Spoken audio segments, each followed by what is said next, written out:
Olá, tudo certinho aí, meu irmãozinho? Tranquilo? Hoje é segunda-feira, geralmente é minha folga, mas eu vim aqui lavar um tapete, olha ele lá, ó. E tá secando, vim aqui na igreja lavar esse tapete, ele tá secando. Enquanto ele tá secando, eu vou gravar uns vídeos aqui. Então vamos falar de quê agora? Vamos falar um pouco de desigrejados? Vamos. Ou você aí, jovem, né? Desigrejou, né? Você não quer mais congregar, né? Afinal de contas, passa pela sua cabeça, sei lá, de repente você pensa assim: ah, eu não vou mais na igreja porque a igreja é um lugar de pessoas muito difíceis. Oi, que legal, que bonito, que desculpa esfarrapada. Você também é uma pessoa difícil para outras pessoas, isso não é desculpa, irmão. Ah, eu não vou congrego mais na igreja porque a igreja não é mais a mesma, né? Nossa, que vasta experiência você tem, né, para dizer o que a igreja deve ser e não deve ser mais. Que coisa. Olha, essa desculpa aí não cola, meu garoto. Sabe? Ah, eu não congrego mais porque eu sou templo do Espírito Santo, afinal de contas, eu sou a igreja sou eu. Não existe na Bíblia nenhum lugar, nenhuma passagem dizendo que igreja é uma pessoa sozinha. O próprio nome igreja, de eclésia, vem de assembleia, que é reunião, e ninguém se reúne sozinho. Ah, eu não congrego porque as pessoas são muito difíceis. Vem cá. Que arrogância, que prepotência é essa de achar que você é superior às pessoas ao ponto de você não congregar em lugares que as pessoas lá são difíceis? Você também é uma pessoa difícil para uma outra pessoa. É na igreja que a gente aprende a palavra de Deus. É na igreja que você dá suporte um ao outro. Quando Paulo fala que nós devemos suportar uns aos outros, não é no sentido de tolerar, mas sim de dar suporte. Busca uma igreja não próxima à sua casa, mas uma igreja, sabe, próxima da Bíblia.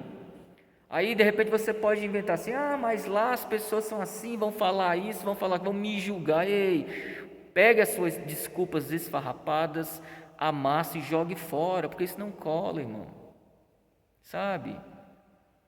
É na igreja que você vai ajudar as pessoas difíceis. É na igreja que você vai aprender a amar essas pessoas difíceis. E nós também vamos aprender a amá-lo também, né?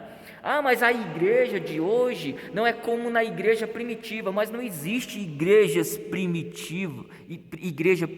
Existem igrejas, ou existiram igrejas primitivas. Escolhe uma. A igreja de Corinto? Então tá, vamos para Corinto então. Vamos viajar 2000 anos atrás.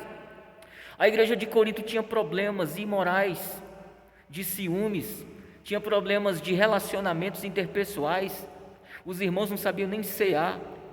Os irmãos tinham dificuldade de lidar com o casamento, de lidar com qualquer tipo de situação. Paulo escreve 4 cartas para corrigir doutrinariamente os irmãos. É bem verdade que na Bíblia nós só temos 1ª e 2ª Coríntios, mas é porque 2 cartas se perderam. Ah, mas então eu quero ser Corinto, não, eu quero ser da igreja de Éfeso. Então tudo bem. A carta que Paulo escreve lá em Éfeso, capítulo 1, ele vai elogiar o grande e imenso amor que a igreja de Éfeso tem pela obra de Jesus. Só que 30 anos depois, Jesus manda o apóstolo João escrever lá em Apocalipse o seguinte: manda um recado para a igreja de Éfeso, que ela se esqueceu do primeiro amor. Ah, não quero ser Éfeso mais não. Ah, então vamos para a Galácia, quero ser da igreja da Galácia. Só que Paulo escreveu Gálatas. E se não fosse a carta de Paulo aos Gálatas, corrigindo os irmãos ali, toda a igreja, talvez até do século 21, estivesse totalmente judaizante. Sabe por quê? Porque logo de cara ele fala assim: olha, eu fico até admirado quão depressa vocês passaste do verdadeiro evangelho para um outro evangelho. Então, não, pastor, mas eu queria ser igual àquela igreja lá de Atos, capítulo 2, onde os irmãos tinham tudo em comum, não tinha nada. Isso é Atos 2, querido, porque em Atos 6, os cristãos gentios começaram a ter uma picuinha com os cristãos judeus, no sentido de, geograficamente falando, que os cristãos judeus, estavam deixando de lado os cristãos gentios na questão social, sabe, dos órfãos, das viúvas e tudo mais. Então, a igreja tem problemas porque a igreja é feita de gente. E gente é problemática. Mas qual o problema disso? Nós estamos sendo moldados segundo o caráter de Cristo. E fora da igreja, geralmente você não consegue ser moldado. Sabe por quê? Porque para ser moldado, você precisa de gente para estar do seu lado. Você precisa de gente para dar o suporte necessário. E você precisa de gente também para você ajudar outras pessoas. E assim é o Evangelho. E o Evangelho é feito pelo povo de Deus, pelos santos de Deus, que tem problemas. Portanto, pegue a sua desculpa, que é mais esfarrapada do que qualquer outra coisa, amasse, jogue fora e procure uma igreja bíblica para você congregar, meu querido. Gente, o mundo está de mal a pior, está se acabando tudo e você aí, não quero mais a igreja. Eu não quero mais ir a igreja.